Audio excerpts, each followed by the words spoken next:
Let's namaskar, tap our kundalini and put our souls into Bandhan. Jai Shri Mataji.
Let's just enjoy the music just for a couple of minutes, and during that time let the vibrations from this Krishna music help to work on our Vishuddhis.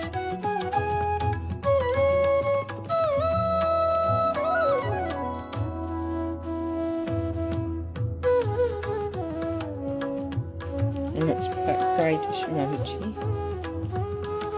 that our Vishuddhis can express the joy of knowing the divine,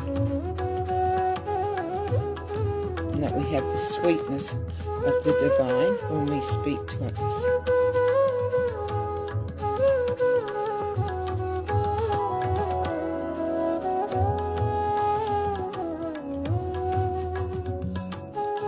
And we surrender all the guilt,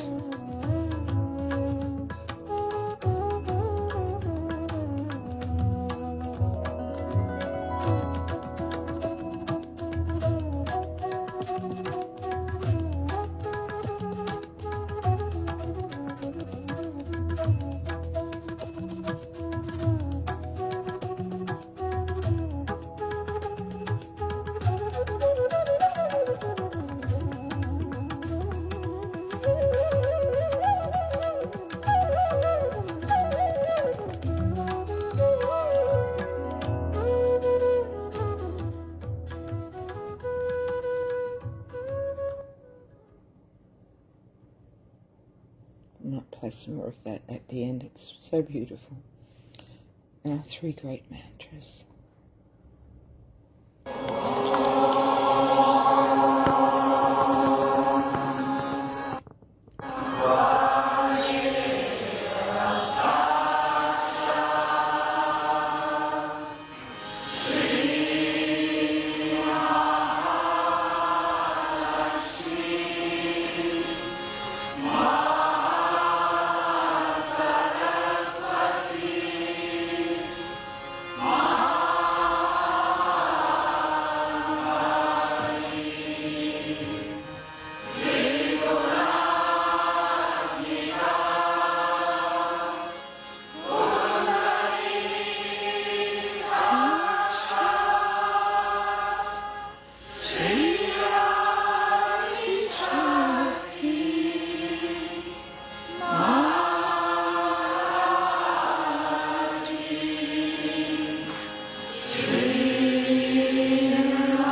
let's do one mantra to Shri Ganesha, and then we'll follow it with the Ganesha Tavashisha. Om Tvameva Sakshat Shri Ganesha Sakshat Shri Adi Shakti Mataji Shri Nimala Devi Namo Namaha.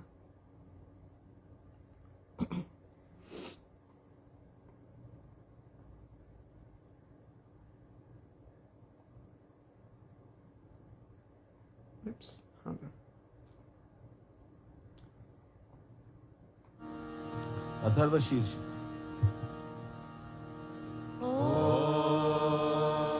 नमस्ते गणपतये त्वमेव प्रत्यक्षं तत्त्वमसि त्वमेव केवलं कर्तासि त्वमेव केवलं हर्तासि त्वमेव केवलं हर्तासि त्वमेव सर्वं खल्विदं ब्रह्मासि त्वं साक्षादात्मासि नित्यं ऋतं वच्मि सत्यं वच्मि अवत्वमा अववक्तारम् अवश्रोतारम् अवदातारम् अवधातारम् अवानुचानमवशिष्यम् अवपश्चात्तात् अवपुरस्तात् अवोत्तरात्तात् अवदक्षिणात्तात् अवचोपात्तात्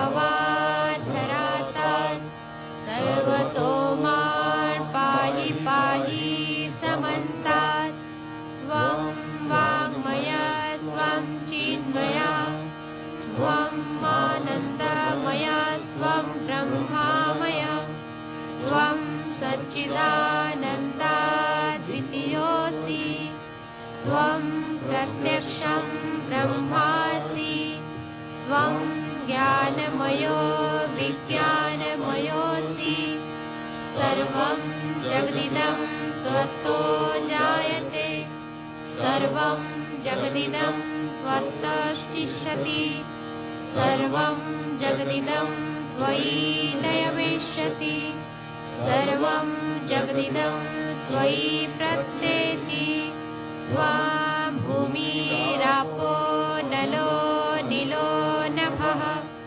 त्वां चत्वारि वाक्पदानि त्वां गुणत्रयातीतः त्वां देहत्रयातीतः त्वां कालत्रयातीतः त्वां मूलाधारस्थितोऽसि नित्यं त्वां शक्तित्रयात्मकः त्वां योगिनो ध्यायन्ति नित्यं त्वां ब्रह्मा त्वं विष्णु त्वं रुद्र त्वमिन्द्र त्वम् अग्नि त्वं वायु त्वं सूर्य त्वं चन्द्रमा त्वं ब्रह्म भूर्भुवस्वरो गणादि पूर्वमुच्चार्य वर्णादि तदनन्तरः अनुस्वार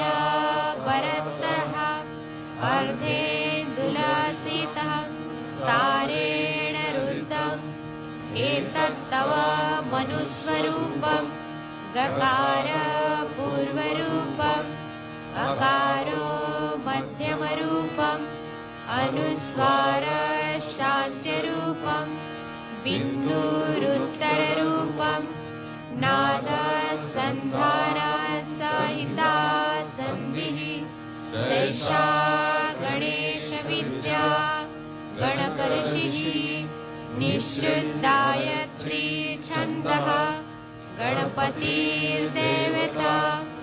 ॐ गणपतये नमः एकदन्ताय विद्महे वक्रतुण्डाय धीमहि तन्नो दन्ती प्रचोदयात्। एकदन्तं चतुर्हस्तं पाशमङ्कुशधारिणं रदं च वरदं हस्तैर्बिभ्राणं मूषकध्वजं रक्तं लम्बोदरं शूर्पकर्णकं रक्तवाससं रक्तगन्धानुलिप्ताङ्गरक्तपुष्पे सुपूजितं भक्तानुकम्पिनं देवज्जगत्कारणमच्युतम् आविर्भूत च दृश्यादो प्रकृते पुरुषात् परम् एवं ध्यायति यो नित्यः स योगी योगिनावरः। नमो व्रातपतये नमो गणपतये नमः प्रमथपतये नमस्तेऽस्तु लम्बोदराय एकदन्ताय विघ्ननाशिने शिवसुताय श्रीवरदमूर्तये नमो नमः। साक्षात् श्री आदिशक्ति माताजी श्री निर्मला देवी नमो नमः। Let's absorb those beautiful vibrations for a few moments.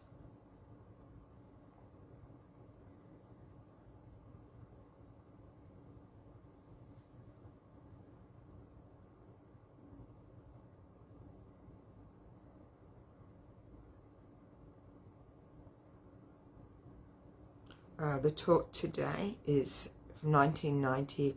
It's a talk before Shri Krishna Puja. Shri Krishna Puja, I'm going to tell you about Shri Krishna.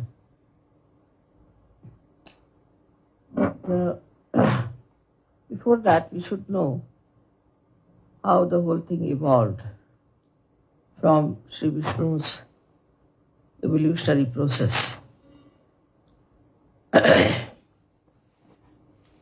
So as you know, there were 10 avatars, 10 incarnations of Shri Vishnu. Now Vishnu is the one which grows to be the Virat, to be the macrocosm as they call it. And this Vishnu principle is very well established within us. As a result of that only, we also seek, and we seek money, power, love, families, children, all kinds of things we seek. That is only because of the Vishnu principle within us. But the biggest thing about Vishnu principle is that it gave us evolution, by which we evolved. Also we evolved. The social structure, the political structure, the economic structure, we also evolved. India, I would say, India was once upon a time, say, a slave country. Then democracy came in, and then English had to give up India, because they learned that if they have to make a majority rule in India, then there are more Indians than English, so they had to give up in any case. So wisdom came over and they gave up, you see. So what happens that we learned gradually when we start facing the problems that we ourselves have created. When we start seeing what are the problems are, then we get that wisdom within us. And this is the greatest gift that we achieve, I think, on our central nervous system. The evolutionary process creates the wisdom. While the animals have everything built in within them. They are pashu, they are under the control of the God's wish, we can say, or under the control of this all-pervading power, the Param Chaitanya. They don't have their separate identity as such, or individuality to think that this is wisdom, this is not wisdom. They have no idea of wisdom. But it's the human beings who have this great gift that they develop wisdom. And the countries which have been very ancient develop this wisdom much more because of trial and error. You see, they used to try something and it would recoil on them, and then they would find out that this was the reason. So there has been a lot of soul searching among all these countries, especially Russia. I was surprised that if you read their books, it's nothing but the soul searching of people. Like that they evolved, and we came to a state now today is the way the war is. We see that so many countries have joined together to fight this madman. So it was not so. At the time of Hitler, there were people who joined him, some joined the other side. So we had two types of people, and it was divided. And after that also this division was there. But today, it's very different. That so many countries have joined, and so many Muslim countries have also joined hands to fight this. So the circumstances are created, of course, by our own mistakes and by our own creations, but also by Brahmacharya. It creates a circumstance. And then when you start seeing it clearly that this is what we have done wrong, and that's why we are punished, then you change, and then you start taking another view. So the wisdom is a kind of a light that comes in our understanding. But as human beings have evolved, even the deities have evolved themselves accordingly. So it was a fish, and then a tortoise, and like that it went on till we come to the stage of Vamana Avtara, where it was a small man, then a big man, a tall, big man, a Greek, whom we call as Zeus, is Parshurama. And then came Sri Ram. Sri Rama was the one who was wise, extremely wise, cautious, careful, very formal, beautiful person. And he had forgotten that he was the incarnation of Vishnu. He was made to forget that he was incarnate. But he knew about his powers. But he didn't know that he was the incarnation of Vishnu. But he knew he had all the powers and he could do all these things. That he knew. So because he was to become a Maryada Purushottama, means he had to become a man who was observing all the Maryadas, all the boundaries of Dharma, and that he had to be the best person. Now this is a contradictory thing, because the person who is successful in the world today, in this Kali Yuga, what we find is a man who has no maryadas of any kind. He behaves in such a manner, very atrocious manner, and in a very funny way, that just before coming, you see, all kinds of abuses they were hurling at this Saddam and King Hussein. I ran away, so many things they were saying. So you are surprised how these people become so important at the helm of affairs and this and that. That also comes from human error, because human beings, you see, start liking such people. Because there are people who are sadists and there are people who are masochists. So the masochist people start feeling, oh, look at that, intimidated, and then they start adoring such people. Look at him, how powerful he is. So they are impressed by their physical power. And by that power, then you become a country which is a slave under some sort of a despot or some sort of horrible king. Then something happens, and people realize that this was wrong. We should not have agreed. Like at the time of Hitler, now Germans were saying that it was a political mistake. And they started understanding that what Hitler has done is wrong. So this kind of a wisdom then comes up because of these incidents and things. And now in my lecture, which I sent to Australia, I had said very clearly that now the political problems are not there so much as there are the fundamentalists who are going to give problems to the world. And that's what has happened. This fundamentalism has entered into politics. And now by this happening, whatever is going to be the outcome of it, definitely fundamentalism is going to be stopped by people. Because there was such a fear that people from Algeria told me, people from Istanbul, they informed me that, Mother, please stop this fundamentalism. But this is not only among Muslims, it is everywhere. Every religious so-called people are fundamentalist. What is the reason for that? The reason is this, that it is not based on truth.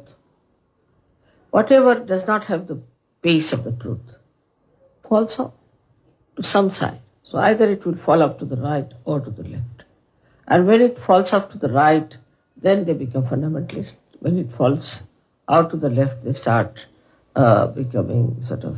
they start committing suicides and doing all kinds of things.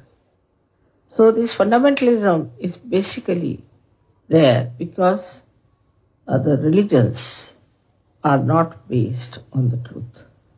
Truth is what it was propounded. Like the other day in the interview in Toronto, the lady interviewer asked me, what do you think about caste system in India? She thought it was a Hindu sort of a thing. So I told her it's not. Then she asked me, what do you think of caste? I said, it's horrible. It's a curse. So she said, then why do they have caste? I said, I'll tell you what. In the beginning, there was no caste system according to the birth, but according to the work you did. Because Sri Rama's life was written by a dacoit who became Valmiki, a saint, and he wrote. But he was a fisherman. He was not a Brahmin. So a fisherman became a Brahmin when he got his realization.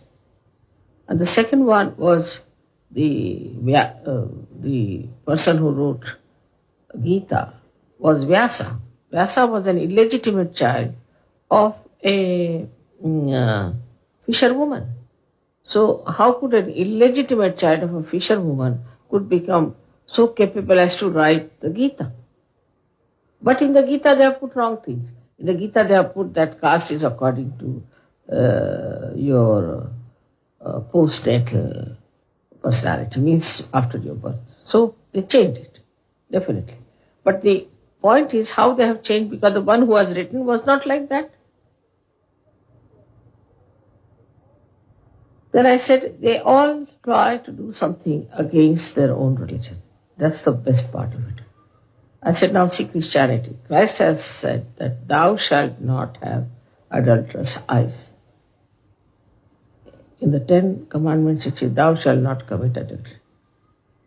So what he said, that a very subtle thing. He said, thou shalt not have adulterous eyes, because he is on Agya Chakra. So he has to talk of the eyes. And I asked her, can you show me Christians who do not have adulterous eyes in the West? Please show me. She didn't know how to answer. She was not blessed. And she wanted to have me only for 10 minutes. She was thinking it's some sort of a Hindu jargon. And then she kept me for 45 minutes and she's not going to edit it. I gave her realization also. But all this is what I'm saying is learning through experience. Through experience. Now in Sahaja Yoga we have come. We had the experience, definitely. We had the experience of the divine. Then we had the experience of joy. Then we had the experience of leading a very beautiful collective life.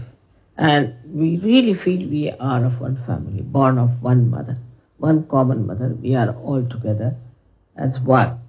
We do know that. And we feel that way. And we feel very confident about it. Then we have had many other things which no other incarnation could do. Was one of them I have really outlasted all of them. They all died by the time they were 40 years of age. Nobody wanted to exist. They thought, had enough of it now. You better look after mother. It's beyond us. We're going. So they all disappeared very soon. Even a person like Ganeshwara, he took a samadhi at the age of 23 years. Can you imagine? He said, had enough of it. With these human beings, nobody can work out. Christ got himself crucified. Muhammad Sahib got his poisoning. And he too was not very old when he died. They say so that he was not more than 45 years of age when he died. So if that is the situation, and that is the position of an incarnation, that as soon as he sees the world, he tries to bundle up himself and is about to depart, then I think I have been very brave. I'm still continuing.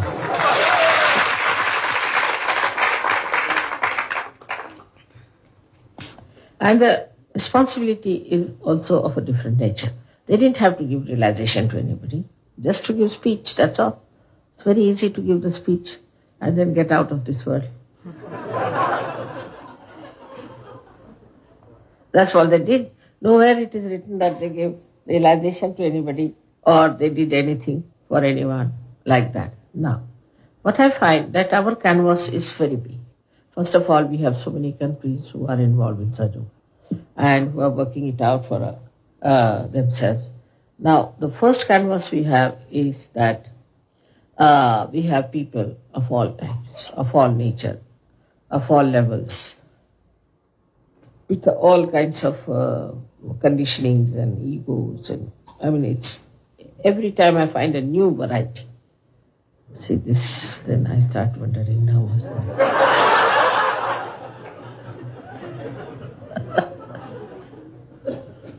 Sometimes I go off to sleep and it's so boring that you don't know what to do. Situation is sometimes so much beyond my understanding. So I just give up. But on the whole, I must say we have done well. And now we have so many countries with us. We have all the Eastern blocs and bloc people, and also the Russians we have, and we have really so many people I never expected to get them realized. Because with other gurus it's very simple. Even with other incarnations who were really true people and they did everything that was truthful and good, they didn't have the responsibility of the Sahajogis with them or anything that they talked. Nobody bothered. They had to leave their families, children, everything behind, and they had to get to work. Even Shankaracharya had his disciples. He told them, you all take sannyasas. You can't have your families on my head. Better get rid of them and come. Even Christ's disciples, same thing. I mean, you take anyone, Buddha or Mahavira, they all had to become sannyasis. They didn't want to carry the families and their loads and things and their wives and their children and their servants and all sorts of things. Never. Now, that cannot be done in Sahaja. The first thing is that we want to show that human beings can get self-realization when they are living in this world. They don't have to give up everything, take only 2 clothes and go to Himalayas and live there and then get their realization, settle down there only and one day finish off there. They have to live in this world, they have to work in this world, they have to establish their Sahaja and they have to grow in this world, which is a very difficult thing. But we managed, and we managed is by one simple thing, and that simple thing is compassion. Without compassion, it could not have worked. Whatever you may try, whatever discipline you might put, whatever regimentation you do, it would all fail. It's the compassion. And compassion which is enlightened by wisdom. So in the evolutionary process as we are today, we have to weigh how much compassion we have in ourselves. Not for only our family, our relations, our country, but for the whole world. how much compassion we have within ourselves. Secondly, we should also know that all other people who came on this earth didn't give any positive proof of their divinity. Nobody gave. But you have got the proof of my divinity and your divinity and of this all-pervading power. Not only that, but you have seen the photographs and you have seen how things have been working out in the abstract world that photographs and the cameras are catching, which you don't see with your eyes, but it is happening behind. And recently there was a photograph, I hope they are going to bring some copies of that actually Shri Ganesha is projected out of me and is actually Shri Ganesha, actually. You may see Christ also one day. People, they saw in one of the photographs, there is Christ here. They're very small, but it's there. So, you may see all of them one day. But despite that, the evolutionary process has to work out within us. And that is that it should become a part and parcel of our faith. It is not a faith which is blind, but faith, like as you see the flowers here, like that it is. And still you don't want to believe there are no flowers, then we would say that you are taking a sort of a pretension that you are mad, but you are not. So, now the main problem we have is how to imbibe this within our personality. How to know within our personality that we are facing this kind of an incarnation, that we are born in such and such era, which is very important. Absolutely, it is a very special times that we are here, and that we have risen very high through our evolutionary process, which was sort of accelerated by the Kundalini awakening. And we are residing in the space now, beyond time and beyond sin. So, still we are not assuming our positions. That's what I feel. We must assume our position. And though I look so simple, maybe, and I talk to you in a very simple manner, there should be no awe about me. I don't want that awe about me. But to be aware that you have got that within yourself. You are that special personality whom God has given all these gifts. Let's meditate.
Let's do the last of the three great mantras. Om Tvameva Sakshat Shri Kalki Sakshat Shri Sahasrara Swamini Moksha Pradaini Mataji Shri Nirmala Devi Namo Namaha.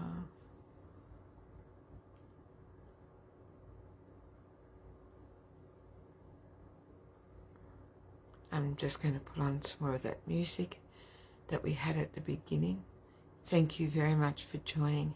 Hope you can stay on and continue to meditate with us for a little bit longer. Jai Shri Mataji.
Namaskar, Tape Kundalini, and put ourselves into Bandhan. Jai Shri Mataji.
Jai Shri Mataji.